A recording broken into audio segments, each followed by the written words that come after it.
that you could join us for another episode of our Art Center Live.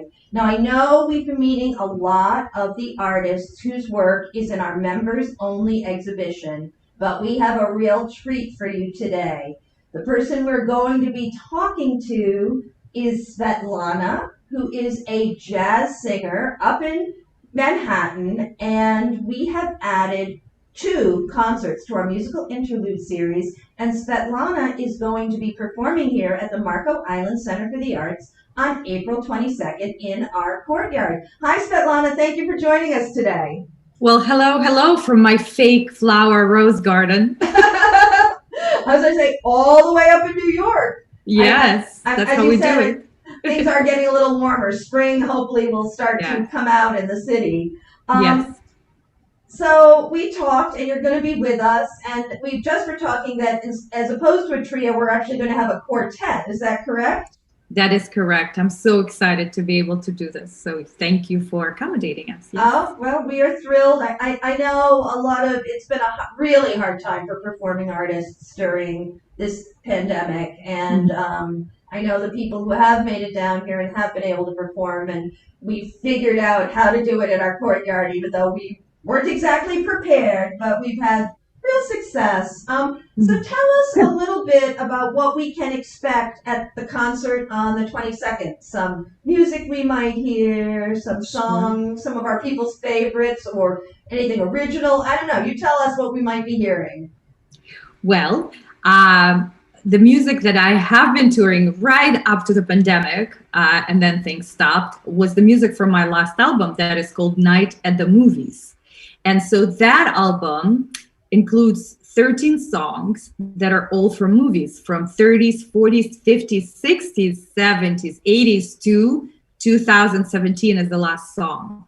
And so I really loved moving growing up as a kid. I grew up in Moscow, Russia.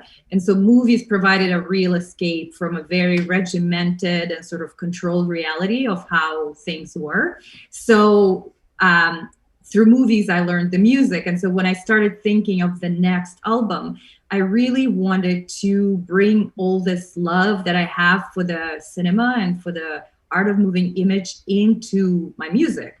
And I have arranged it or worked with arrangers to put together kind of a really diverse set of creative arrangements of this music. So people will know some tunes and maybe surprised by other tunes. And I always have a story to tell of what particular piece means to me. There'll be, like I said, mainly songs from the record and also songs that are sort of in this theme of hopefulness and dreaming and humor that the movie genre invokes. So that's sort of like a universe of what I'm going to be presenting. That sounds amazing. Great American Songbook is very, very popular for us down here. The movies are sort of magical, and to take us on that sort of a journey through the decades, I think sounds fantastic and exciting. And of course, it's the wonderful thing about jazz in that songs we may know can take on a whole different sound based on the way they're presented. Which is why we've really, jazz has sort of been our sweet spot in our music series, even if we're trying some new things. So we're excited. And your quartet is going to be made up as, you're a singer. Yeah. The instrumental is going to be, can you let us know? Sure. So I'm bringing from New York 2 musicians, Willard, who's Miami native, actually. He grew up in Little Haiti, and then he went to undergraduate and graduate schools in the South. And now he's a quite in demand artist with venues like Carnegie Hall, at Jazz at Lincoln Center. And he's also a very prominent educator. And I've been touring with him for the last several years. Of course, when we're down in Florida, the hope is always, to make it to his mom's house, who would cook for us. Though I don't know if we're going to be able to do it this time. The other person that I'm bringing is Charles Gould, who is, comes from a musical family. He's a drummer. His father is a pretty notable jazz player as well. And then here, I am so excited to see someone that I have played with exactly a year ago, before the pandemic hit, because that was the last time we have been in Florida, in the Palladium in St. Petersburg College. Mark Neuenschwander. I am always having trouble saying his last name, but he's a prominent bassist here on this end of Florida, a real veteran of the jazz scene. So he knows my music and he plays it with excellence. So I'm excited to reunite with him and have this thing going for you guys. Well, that sounds fabulous. And I will tell you, Miami is really just a hop, skip, and a jump. And of course, all of our concerts start at 5:30 and run from 5:30 to just about 7. So you can get over and have dinner and still go on your way. So just think about it, since I know when we bring artists from Miami, they frequently come, do a gig with us, they go back over and they do another gig that night. We make it really easy for everybody. Sounds like fun. Mm-hmm. Tell us a little bit about you, Svetlana. As you said, you're from Russia originally, but how did you begin your journey as a singer? Why a singer? Why jazz? How did that sort of come together for you? Well, I guess I was in a world of music one way or another since I was a child. I studied piano for many years, and I was in all kinds of kids' choirs, and singing was just so fun. It's a very physical way of making music, as are other ways of making music. You're applying your body to make a sound. It's pretty fascinating when you can, as a kid especially, get a control of it and say, I want this butterfly to appear in front of me, and boom, it's magical. It's right there. And then I guess we had some records in the house, because that's how music was heard and distributed back then, as well as radio. And, there were a couple of records by Ella Fitzgerald and Louis Armstrong. And it was so different, the feeling of swing that moves you, as opposed to more kind of straight quarter notes, Russian and European music. Of course, Ella and her voice are if it doesn't take you in, you're passed on, to better pastures. Is just, it really took me in, and I just listened to those records day in and day out. I could see it in my mind like it was yesterday, sitting on my blue carpet with, flowers, yellow flowers, and Ella going. And then when I got here, it was a long time ago, it was 20 years ago, I just got submerged into this world of music that is in New York City. And the jazz world is so flat in that, you can go to a club and meet a really famous person and not even know that they're famous necessarily if you're like just coming in, and just hear the highest level world-class music in a restaurant or in a jazz club that is a basement, So I guess the New York, that I was lucky to have been in New York and be exposed to all this music. And then it just continued with it. And, got my band together and went through a lot of different gigs and shows, and here I am. Now, did you have, you talk about, you come from Russia, you're here. Was there any formal training, or are you a self-trained artist with your singing? Sure. Well, I'm a Russian person, so, there's had to be some intense, education involved. We Russians do like going to school. So I do actually have a couple of different graduate degrees, but different graduate degrees. That's pretty, that's impressive. Okay, all right, I'll be honest, 4. I have 4 graduate degrees. Okay, we'll talk about it if you want. But I studied music as a child, like I said, and it was, more to the piano versus the voice. And then I went and I had my mathematics degree, because it was just something you did. Like, who wants to be an artist? In my family, you had to be an engineer. Like, no, that's not what you do. You don't make money with art. You just enjoy it in your free time. So then I finished my math degree, and I said, okay, well, now can I go study music? And I started a music college. And then an opportunity came to come here, so I did. And by the time I started gigging regularly, you know how our heroes from jazz world, Ella and Billie Holiday, and they did not have a formal training, a master's degree from Juilliard. They studied by going on tour as young people with big bands, because jazz then was popular music. And so you as a jazz musician could have, a 6 months tour, 2 months tour, and you really learned on the road. That's not really the case here. So I started feeling that while I learned a lot in the beginning, I started kind of flattening out as far as really understanding how music works, how this genre works. So I went in and I applied and was lucky to have been accepted to Manhattan School of Music. So I got my master's degree in jazz performance and learned a lot. It was so hard. It was one of the hardest things I've ever done. But here I am, allowed me to become a better writer of music, working with arrangers to really tell them what I need and what I want, and performing with big bands and small bands, and kind of having more of a control of my music and my sound, as opposed to just being, a singer in front of the band, which is also a fabulous way to be, but I enjoy the other side of it as well. So there you are. Wow. Mm-hmm. Wow.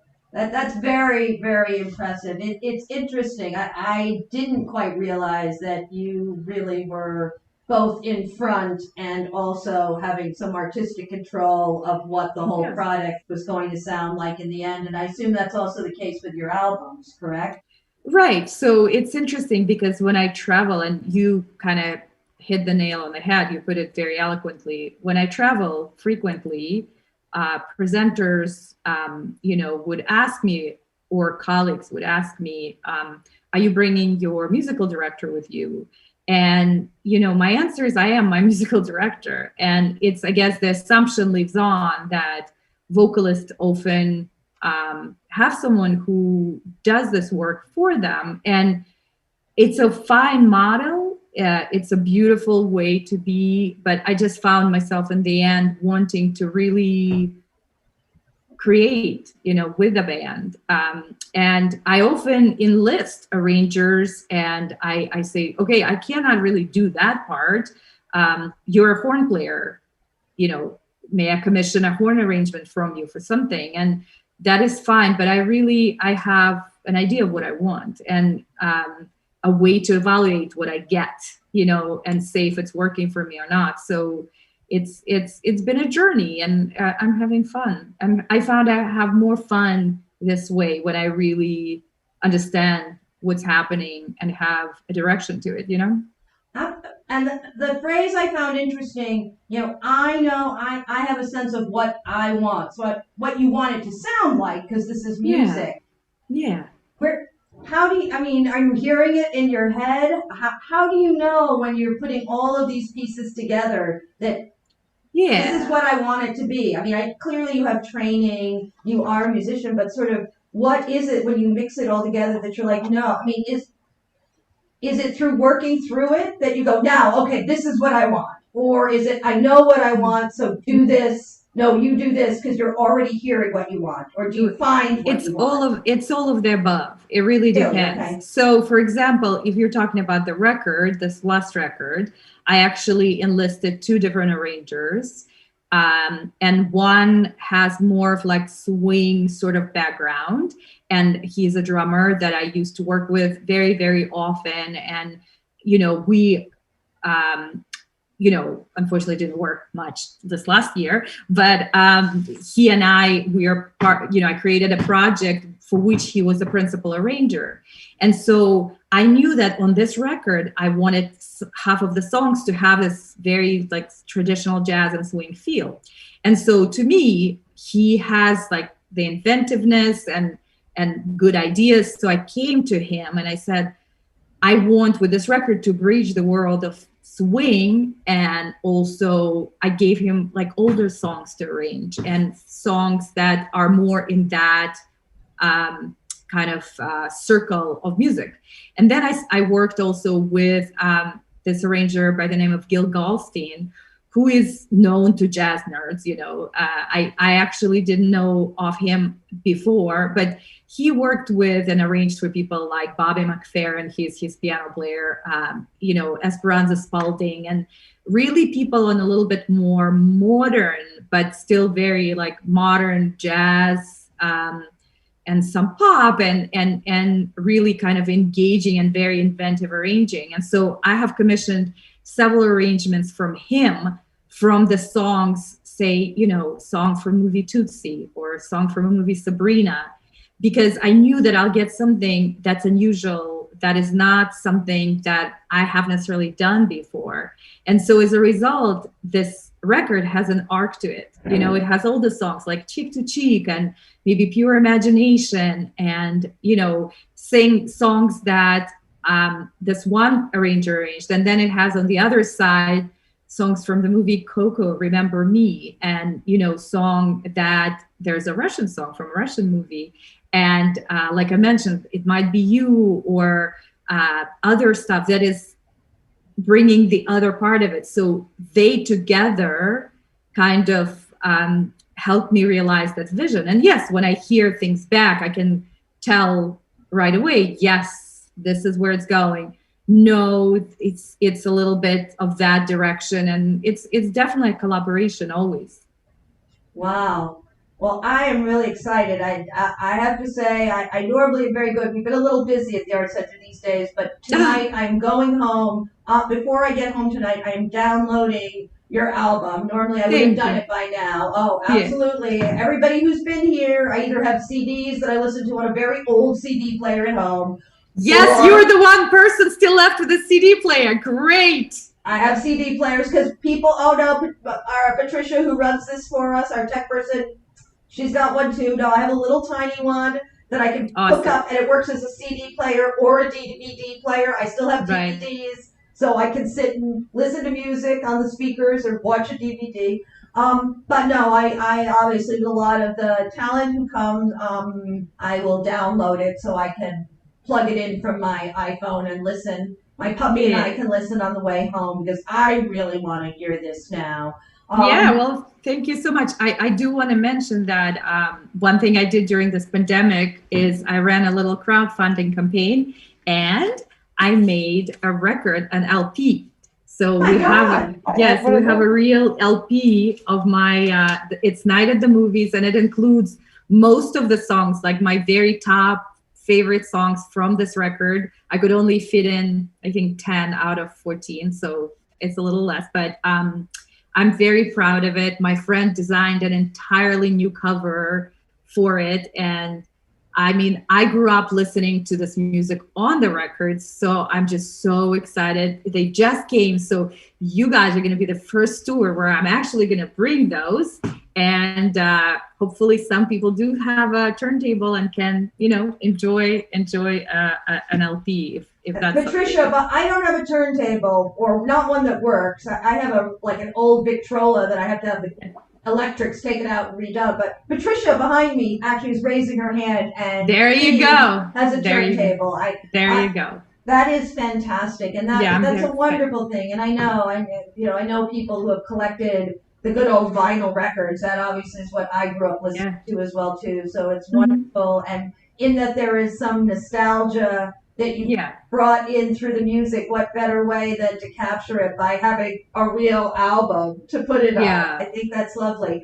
I want to ask you, as we sort of get ready to wrap up, who or what, and it could be multiple people or influence, has been a real influence on you as an artist. Obviously, you mentioned singers, Billie Holiday, Ella Fitzgerald, people you've heard. But have there been people in your life that you really say, yeah, I wouldn't be doing it, or these people really informed the decisions I make as a musician? It's such a huge question in that, yes, there are people whose sound made me fall in love with this music. And, Ella was the first one, and it is for so many. She was really the superstar and of that music, and continues to be, And as I got further into the music and I started learning about other people who are inventive, who are brave, who are taking risks, like vocalist Betty Carter, who was not afraid of anything and was just so interesting. And Julia London, for her smooth voice, and she was drop dead gorgeous, and she was saying, with her smoked up voice, I'm not really much of a singer. I don't understand why I'm so popular, and I've learned every time and something new. But there's also part of the music business, and I'm inspired by a lot of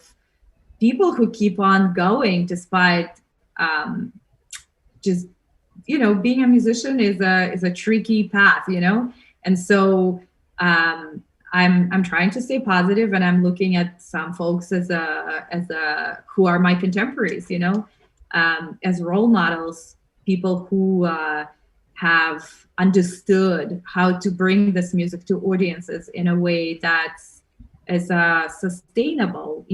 I don't know, it's a generic big answer, but I guess artistically I look back and I look forward and I look at the same plane as I am, and in business world I do the same. So I hope it answers your question. It absolutely answers my question, and I think that there's some really, I certainly hope in my heart of hearts, obviously this has been a hard time on the arts all around, performing arts, visual arts. There are those who don't realize that the arts aren't just nice, the arts are necessary. That's right. But I think especially with performing arts, there is such a pent-up desire to be able to go out and participate, and to go out and reclaim, to get back to, as I said, we've done small concerts here, and what I see from our audience, who, of course, everybody has had so much content through video, through television, we've worked our way through Netflix, we've watched concerts on YouTube, we've been streaming things until we go blind staring at a screen. And, I find as people get vaccinated, as we remain careful, and of course here at the Marco Island Center for the Arts, your health, well-being is always top of mind for us, and we continue to ensure that people wear I've got mine, mask. Oh, look at your mask. That's fancy. Good for you. Yeah. I have a mask to match every dress. That's beautiful. I don't even want to stop wearing them. At this point, I wear it instead of jewelry. But no, we still are very safe here, and so we want you to know that we take that into consideration at all times, even with our outdoor events, even our outdoor concerts, so you can come and feel safe with confidence. But I know a lot of our friends, and certainly a lot of the people who love our Musical Interludes series, I know have gotten their vaccines and are starting to feel that they can carefully and safely begin to go out and enjoy what they have been locked away from. And I know live music is one of them. I can tell you, our first concert we did in November, I was practically crying, and certainly our December concert, which was some wonderful jazz musicians, Chimmy Tina, Dan Chemlinski, and Martina De Silva came and did their Christmas show, and it felt like magic when you haven't had it. It just was so wonderful, and I know we are all going to feel that way with you. And as I said, by the time you come, I think we're going to begin to think about being able to broaden our audience, and who knows, hopefully by our next season we'll go back into our art gallery where we can have an immersive art experience where we have performing artists surrounded by all of the beautiful visual art on our gallery walls. Well, Svetlana, I want to thank you so much for joining us today. I cannot tell my friends out there enough, if you are here on Marco and you're going to be here through April, and I know a lot of you are, I know a lot of people don't leave till the middle of May, please go on our website, www.marcoislandart.org, or just give us a call at 239-394-4221 and get your tickets today. It's going to be an amazing evening out, beautiful weather, and listening to the distinctive and amazing vocals of Ms. Svetlana for an evening and her jazz quartet. That's right. Well, thank you so much for having us. I would say the last thing, people I look up to now are presenters like you, and we're truly in this together. If you guys were not keeping on, we wouldn't be able to do the same. So thank you for doing what you do. Well, we are thrilled, and I know you're going to come. And as I said, I think there's going to be an explosion. And for all of the hard times in this year, you're going to be getting booked, and you're going to have gig after gig after gig, and it's going to be. Well, I hope so. I certainly. And you know something, then I'm going to be able to say, yeah, I knew her when. Okay, all right, let's do it. So for my friends out there, get your tickets. We will be talking to you again next week, and probably talking to some more of the artists who are in our gallery. I also know that coming up we will be talking with Jack Branfield, who is the other Musical Interludes concert jazz saxophonist that we have booked for May 6th. So while you're getting tickets for Svetlana, go ahead and get tickets for Jack Branfield's jazz trio as well too. We can promise you a great evening because, as you know, no matter what is going on in the world, you all are dear to us, whether you're here on Marco, whether you're up in Canada, in Wisconsin, Ohio, Illinois, whether you're in Maine, San Francisco, wherever you may be, you are and are always our art family. And as long as we're here with the doors open, doing the work that we do, we strive every day to be your art home. Take care, everybody. Have a good afternoon. Bye.